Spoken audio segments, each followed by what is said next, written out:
that Boys and Girls Clubs of America can bestow on a club professional. Tonight's honoree is just an exceptional human being who has been a true game changer for this movement. Our recipient tonight has been a Boys and Girls Club leader for over 2 decades, and as we've done in the past, there's a little bit of a guessing game here, so follow along. He's created an envious legacy of accomplishment and commitment. When they started as a CEO in 1996, there's your first clue, they inherited an organization that was content to serve kids in one location and in one neighborhood. The organization had a rich history, but no plans to do any more. But of course, that quickly changed. Today, the organization operates 10 sites.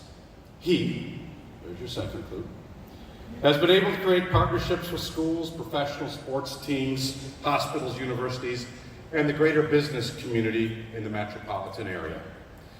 Under his leadership, the organization's budget has grown significantly from under $1 million to today almost $8 million.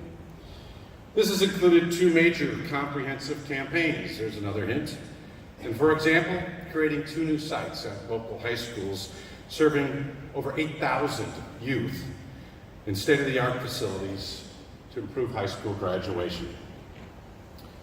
There's a lot to share about this individual. He serves on numerous community boards.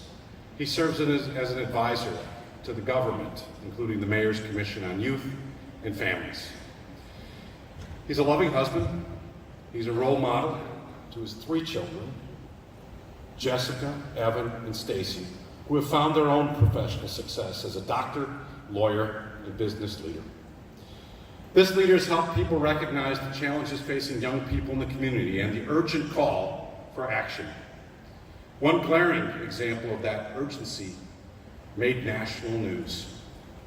In August of 2014, following the shooting of an 18-year-old African-American man in the neighborhood community of Ferguson, which was consumed following by protests and riots. The National Guard was deployed and over 300 people were arrested. During that chaos, the Boys and Girls Club of Greater St. Louis sought to help kids understand and process the anger and the violence swirling around them. They opened temporary activity centers and created safe places for young people. Each day they were on the ground to ensure the young people were able to find a sense of normalcy, and they stayed. As Ferguson faded from the country's collective memory, our recipient, by now you know who this is, Dr. Flint Fowler, and community leaders, let's pause. Flint.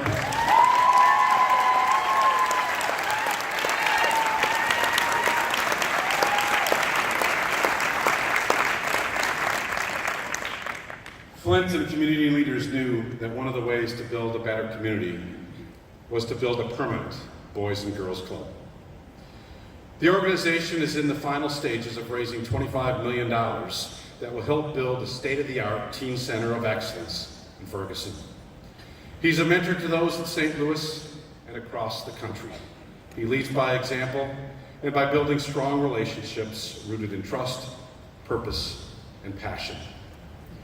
First, please welcome to the stage to help present the award, Irene Garth. Come on up, please.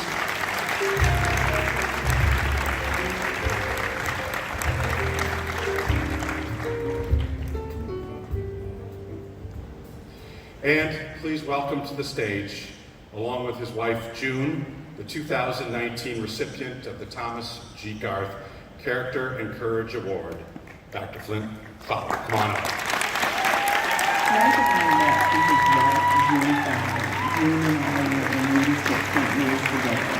So I've known Flint Fowler for a lot of years, actually starting in the 1970s. That's when we first met. But I got to know him much better around 1979 when we were both students at Washington University, and he started pursuing me endlessly. I resisted for as long as I could, and a couple of years later we walked down the aisle as husband and wife. You know, Flint is a Boy Scout.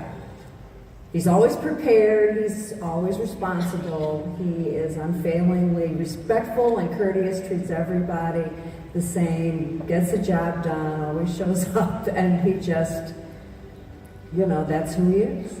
I love Flint Fowler.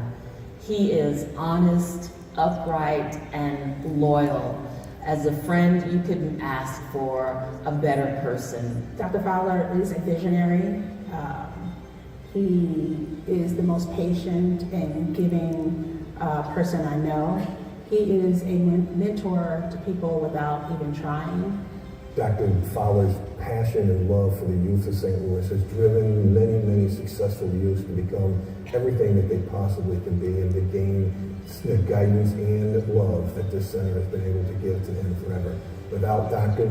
Fowler's passion and without his commitment and without his leadership, St. Louis Boys and Girls Club would not be what it is today. If I had to describe what his legacy would be, I would be that he cares about each and every kid that he has had the opportunity to meet. As we've grown over the past 10 years from 2 locations to 10 locations, I have reflected on what it was that Flint has done. And I think it's really been his singular focus on and devotion to serving the kids of our community and really living the mission of the Boys and Girls Club. And when I say that, I mean he shows up.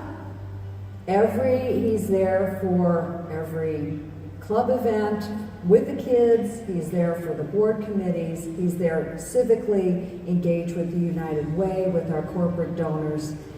He is so generous with his time, and he sets the example for the rest of us. I think Flint deserves this honor because he is going to be so incredibly embarrassed. He doesn't do things to get recognition. He doesn't like attention. So, gotcha. Thank you for everything you've done for Boys and Girls Club of America, for Boys and Girls Club of St. Louis. Flint deserves this award because if you looked up the word character, you would see Dr. Fowler.